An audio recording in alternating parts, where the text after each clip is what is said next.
আমি নাকি খেয়ে খেয়ে মোটা হয়ে যাচ্ছি, আর তার ছেলে মেয়ে নাকি না খাওয়াই রাখি, তারা নাকি কোনো পুষ্টিই নেই। আরে ভাই, এই যে বলি খা খা, কোনো কিছু খাবিই না। আজকে পুষ্টি বানিয়েই ছাড়বো, মোটা বানিয়েই ছাড়বো।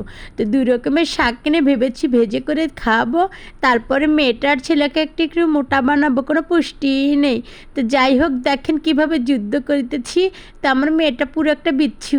আমার স্বামী আসামি বলে কিনা আমি মেয়েদের ছেলেদের কিচ্ছু খাওয়াই না। আসসালামু আলাইকুম, আপনারা সবাই কেমন আছেন? আলহামদুলিল্লাহ, আল্লাহর রহমতে আমরা ভালো আছি।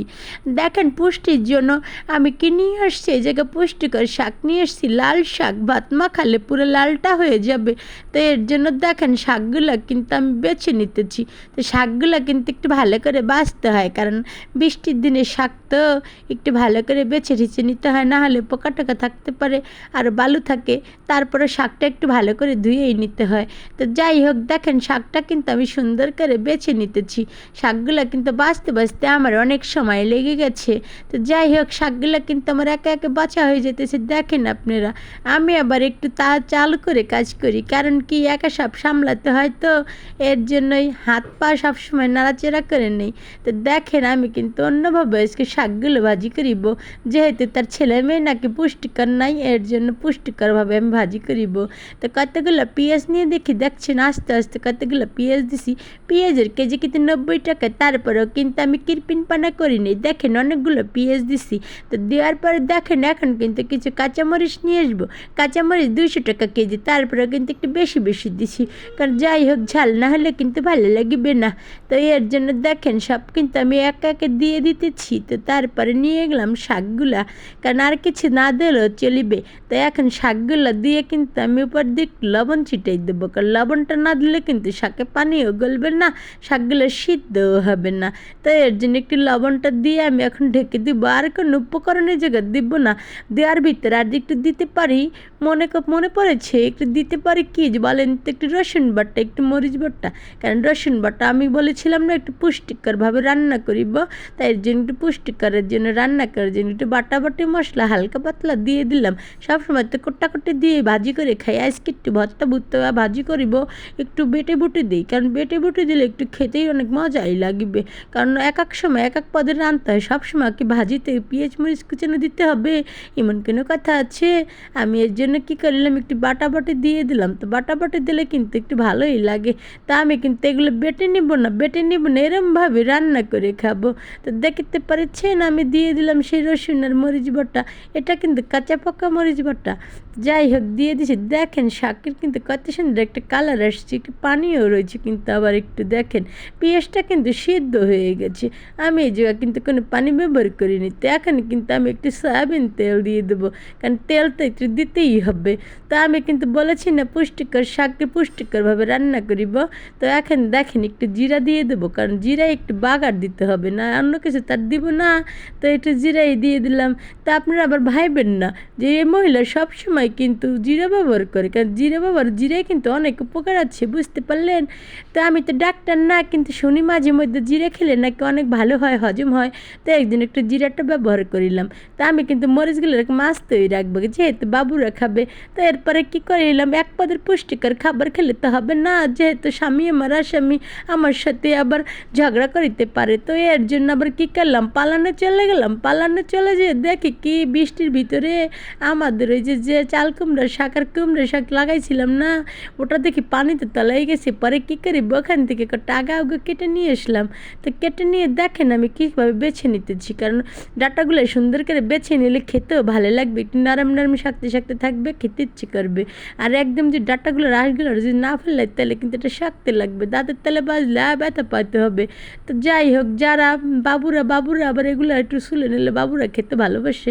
তো যাই হোক দেখেন কিন্তু আমি কিন্তু টাকাগুলো সুন্দর করে বেছে নিতেছি, কারণ বেছে না নিলে তো আবার হবে না, পয় পরিষ্কার করে খেতে হবে, না হলে আবার কে কী বলে ফেলবে কখন যে এই মহিলাটা গিদার মনে হয়।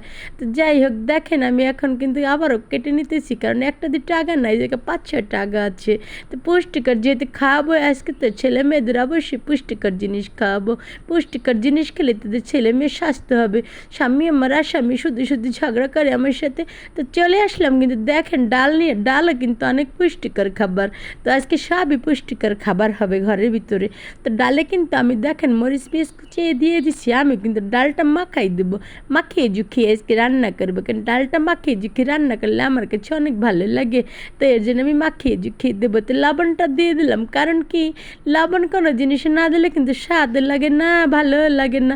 যত মশলাই দেন লবণ না দিলে কিন্তু কিছুই ভালো লাগবে না, লবণটা দিতে হবে আন্দাজ করে, আর খেতে অনেক স্বাদই লাগবে। দিয়ে দিলাম হলুদের গুঁড়া। তো এখানে মনে হয় আর কিছু আমি দিব না, এখানে এখন সয়াবিন তেল দিয়ে দেবো। তো সয়াবিন তেলটা দিয়ে কিন্তু আমি হাতে মাখাইয়ে মাখাইয়ে মাখাইয়ে মাখাইয়ে সুন্দর করে নেব, কারণ মাখানো জিনিস একটু মাখাতেই হয়, না কিন্তু ভালো লাগে না। আর যেহেতু পুষ্টিকর খাবার করিব এর জন্য একটু সয়াবিন তেলটা কম দেবো, কারণ পুষ্টিকর খাবারে অনেক পুষ্টি থাকে, সয়াবিন তেমনি অনেক কোলেস্টেরল থাকে। তো যাই হোক দেখেন আমি কিন্তু ভালো করে মাখাই মুখে নিতেছি।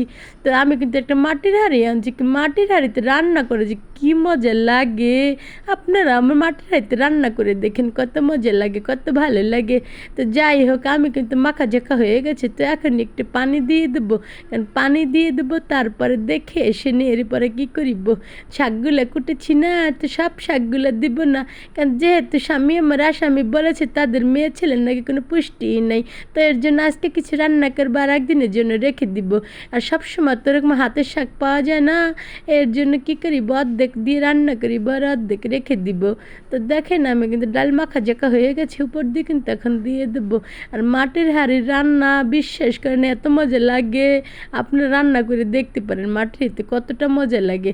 আমি কিন্তু এক কথা আবার বারবার বলতে ভালোবাসি, কারণ আপনারা আবার ভুলে যেতে পারেন। তো যাই হোক দেখেন মাটির হাঁড়িটা কিন্তু উঠাই দিলাম গ্যাসে। রাত্রে আবার কে ঝামেলা করে বলেন তো মাটির চুলায় যাওয়ার জন্য। তো এর জন্য কিন্তু দেখেন আমি গ্যাসের চুলায় এসে পড়েছি। তো দেখেন গ্যাসের চুলায় কিন্তু আমি জালটাও ধরাই দিচ্ছি। কী হলো, বাতাস এসে পড়েছে। তো যাই হোক আবারও জালটা আমি নিভে গেছিলাম, আবারও জালটা ধরিয়ে দিলাম।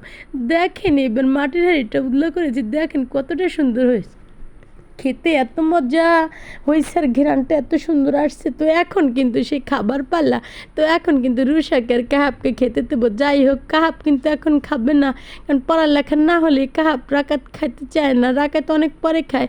তো রুশা কিন্তু হাত দিয়ে কখনো খেতে ভালোবাসে না, আমি ওকে সবসময় খাই দিই।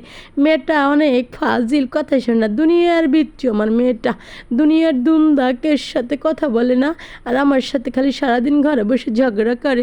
যাই হোক দেখেন আমার রান্নাটা কিন্তু অলরেডি হয়ে গেছে। তো এখন কিন্তু মেয়েকে ডাক দিলাম, অরুষা অরুষা চলে আসো চলে আসো, তোমার বাবা বলেছে না আমার মেয়ের কোনো পুষ্টি নেই, আমার মেয়েকে কোনো পুষ্টিকর খাবার খাস না, খালি তুই খাইয়ে কে মোটা হইতে চাস। আমি কি করিব, এরকম কার কার ঘরে এরকম স্বামী আছে যে বউকে বলে মোটা হয়ে যেতেছে খেতে খেতে? কমেন্ট করে আপুরা আপনারা জানাবেন। আমার স্বামী তো আসামি, আপনার স্বামী রেখে আসামি। তো যাই হোক দেখেন এখন শাক কিন্তু পুষ্টিকর শাক দুটোটাই নিয়ে চলে আসলাম।